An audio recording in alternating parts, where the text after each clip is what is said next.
Tapi kok masih ada juga kasus-kasus korupsi yang akhirnya seperti dilupakan begitu Pak, mesti seperti di peti es kan, kayak peristiwa Edi Tansil yang melarikan diri sampai sekarang kan nggak ketemu nih Pak. Nah ini gimana nih Pak? Itu nggak dipetieskan, dia dihukum kan, Aha. hukum berat itu, cukup berat. Tapi Nah nggak sekarang lari, Aha. lari itu nggak ketahuan kemana, kita nggak tahu kan, apa Tapi masih hidup. membanggakan ya. Nah itu peran pers, kebebasan pers itu yang terus mestinya, terus.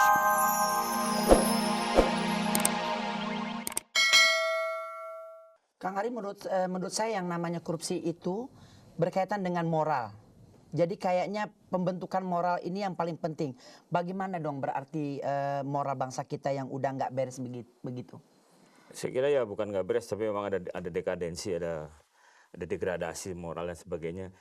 Tidak mudah. Mungkin generasi saya, generasi Pak Adi, generasi Mbak Dorce mungkin nggak akan kebagian lagi. Saya kira tidak mudah, tapi paling utama adalah sistem pendidikan ya. Saya kira dari sistem pendidikan itu utama sekali.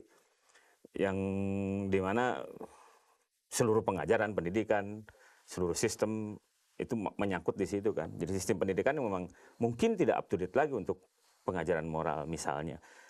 Karena itu beberapa pengajaran yang sudah, misalnya saja di sekolah SMP atau SMA kita diajarkan budaya kita yang Adi Luhung, Adi Karsa, Adi Sasono, Adi Mursid, Adi Bing Slamet, Adi siapa-siapa, seluruh Adi Andoyo juga, seluruh Adi-Adi gitu. Tapi begitu murid itu keluar, dia tidak melihat lagi yang Adi-Adi itu, dilihat di TV nggak ada, dilihat di pinggir jalan nggak ada. Dia sana McDonald, dia sini. Nah itu ada benturan-benturan seperti itu ya. Bagaimana moralitas kita mau jalan gitu. Kalau menurut saya harus ada panutan. Jadi yang di atas-atas itu memberikan contoh teladan, keteladanan pada generasi muda supaya Ya sulitnya itu Pak ya. hanya sebagian orang tertentu saja yang punya kesempatan untuk korupsi, untuk kolusi, itu bejat memang. Ini kita kayaknya pembicaraan ini masalah korupsi tapi tegang sekali nih Kang Hari. Gimana enaknya nih? Enaknya kita korupsi aja biar nggak tegang. Kang Hari, Pak Adi kita kembali lagi. Pak Adi di sini Dorce akan tanyakan kira-kira panutan apa yang baik untuk seorang penjabat yang bisa dia berikan untuk masyarakat atau mungkin untuk kalangannya kira-kira. Beri keteladanan seperti ya jangan korupsi, jangan main perempuan misalnya, itu termasuk pejabat-pejabat kita ada begitu, ya kan? Jadi pokoknya jangan melanggar hal-hal yang tidak diperbolehkan menurut baik agama maupun adat istiadat itu. Berbuatlah yang baik semua.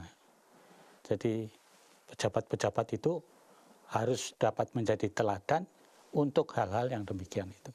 Tapi sedikit sekali Pak penjabat kita yang jujur kayak Pak Adi nih. Waduh, saya pernah baca Bapak di majalah, bahkan staf Bapak sering mempertahankan supaya Bapak nggak keluar. Ini mungkin bisa dihitung ya Kang ya?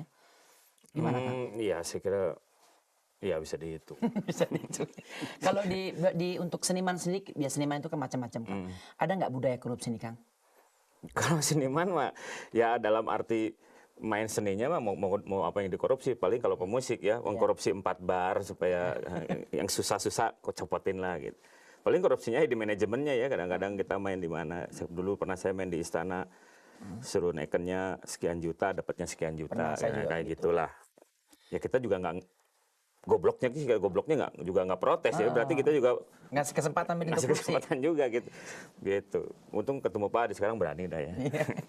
Baik Pak Adi dan Kang Hari, penonton mungkin ada yang ingin bertanya dengan Pak Adi Handoyo atau Kang Hari Rusli, silakan. Bagaimana dengan gerakan anti korupsi saat ini? Bisa berhasil atau tidak? Gerakan ya, korupsi. Gerakan baru 3 bulan ya, 3 bulan ada gerakan reformasi ini. Juga ada dibentuk, ada Indonesia Corruption Watch dan sebagainya. Tapi belum kelihatan hasilnya. Apakah akan bisa berhasil apa tidak itu mestinya kita harus menunggu waktu ya. Harus menunggu waktu. Jadi belum bisa dikatakan sekarang akan berhasil apa tidak. Karena sulit sekali itu. Memberantas korupsi itu sulit sekali. Memberantas secara umum sulit. Memberantas adanya korupsi di suatu instansi juga sulit. Apalagi memberantas korupsi yang dilakukan oleh mantan Presiden Soeharto misalnya. Itu sulit sekali, kekayaannya begitu banyak. Pak, ya. Gitu. Baiklah, mungkin ada pertanyaan yang berikutnya, silakan. Saya mau menanyakan, adakah hubungannya pemberantasan korupsi dengan kebebasan pers? Dan sampai sejauh mana pers bisa bebas dalam pemberitaan korupsi ini? Kalau tidak diberitakan terus-menerus oleh pers ya, itu usaha pemberantasan korupsi ini kelihatannya akan mengendor. Ya, jadi pers yang bebas memberitakan adanya korupsi, kemudian terus dilansir ya dalam pemberitaan, itu akan sangat membantu di dalam pemberantasan korupsi. Jadi ada sekali hubungannya, erat bahkan. Tapi kalau sampai ini Pak, kalau sampai pemberitaan ini dibuat oleh wartawan, bahkan wartawan sampai jadi korban, kita tahu ada salah satu wartawan di daerah ya Pak ya, dia memberitakan korupsi tapi malah dia sendiri jadi korban pembunuhan, ini gimana nih Pak? Itu dulu, Dulu ya, sekarang ini nggak ada Pak. zaman Orde Baru. Zaman culik gitu. Zaman culik. Zaman culik. Sekarang nggak ada. Sekarang udah zaman apa nih Pak? Oh, reformasi kan. Dulu kan orde culik gitu. Kita semakin berani berbicara sekarang. Iya, betul. Bebas betul, ya Pak. ya? Bebas. Oke Mas sudah mengerti ya, sudah paham ya. Silakan, ada pertanyaan lagi? Saya ingin bertanya kepada Kang Hari. Bagaimana pendapat Kang Hari gejala palak-palakan yang sering Palak. gejala palak-palakan preman. atau meminta hak Iya. pribadi orang yang sering kita jumpai di perempatan jalan? Apakah jenis ini bisa digolongkan dengan korupsi yang secara kecil-kecilan? Saya kira itu aja, terima kasih. Silakan Kang. Ya itu kembali ke beberapa kata-kata Pak Adis itu soal panutannya. Mereka melihat yang di atasnya begitu ya. Kenapa saya juga nggak begitu? Bukan kita membenarkan tindakan itu, tindakan itu tidak benar. Tapi kalau kita lihat dari berbagai jendela ada beberapa jendela yang kita buka bukan membenarkan, tapi alasannya kita tahu, mengerti kenapa mereka berbuat seperti malak-malak dan sebagainya. Saya banyak juga teman dipalakin, teman-teman pengamen saya juga banyak dipalakin. Palakinnya bukan sama yang berwajib, malah dipalakinnya juga. Nah, mereka kan lihat juga, akhirnya mereka juga malak juga gitu. Nah, karena palak-palakan ini ya tidak benar palak-palakan itu, tapi beberapa jendela kalau kita buka kita bisa mengerti alasannya walaupun tetap tidak benar gitu. Kira-kira begitu jawabannya. Baiklah Kang Hari, Pak Adi, kita akan lanjutkan pembicaraan ini. Baiklah pemirsa, kita akan kembali setelah yang sure ini. Pak Adi, ada pertanyaan untuk Pak Adi. Tindakan hukum apa yang harus diberikan kepada korupsi ini Pak? Seorang Koruptor. yang suka koruptor ini Pak. Ya, juga ke pengadilan. Nah, kalau pengadilan juga nggak mempan juga Pak? Oh, mempan. Mempan ya Pak? Mempan. Yakin ya Pak? Yakin. Kalau terbukti hukum yang seberat-beratnya. Tapi kalau Mahkamah Agungnya masih gitu gimana Pak? Lah itu dia. Bapak bingung sendiri. Bingung saya. Iya. Betul. Bapak udah bingung apalagi kita ya. Tambah bingung. Mahkamah Agung kan agung itu. Iya, Pak. agung. Betul. Agung. Betul. Tapi kok masih ada juga kasus-kasus korupsi yang akhirnya seperti dilupakan begitu Pak, mesti seperti dipeti eskan kayak peristiwa Edi Tansil yang melarikan diri sampai sekarang kan nggak ketemu nih Pak. Nah ini gimana nih Pak? Itu nggak dipetieskan, dia dihukum kan? Aha. Hukum berat itu, cukup berat. Tapi Nah nggak sekarang keluar. lari, Aha. lari itu nggak ketahuan kemana, kita nggak tahu kan? Apa Tapi masih hidup? membanggakan. Membanggakan ya. Nah itu peran pers, kebebasan pers itu yang terus mestinya terus menyiarkan atau memberitakan hal itu supaya masyarakat ingat terus menagih. Tapi Pak Adi yakin kalau Edi Tansil masih di Indonesia? Oh enggak yakin. Kemarin ketemu saya Di mana kan?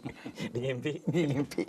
Tapi yang penting saya kayaknya harus bangga pada Edi Tansil gitu. Karena Edi Tansil membuat prestasi buat negara Indonesia bahwa dia juara lari yang di dunia, juara dunia, dia juara lari itu sampai sekarang. Tapi saya pikir masa sih ya nggak ketemu, nggak mungkin kan.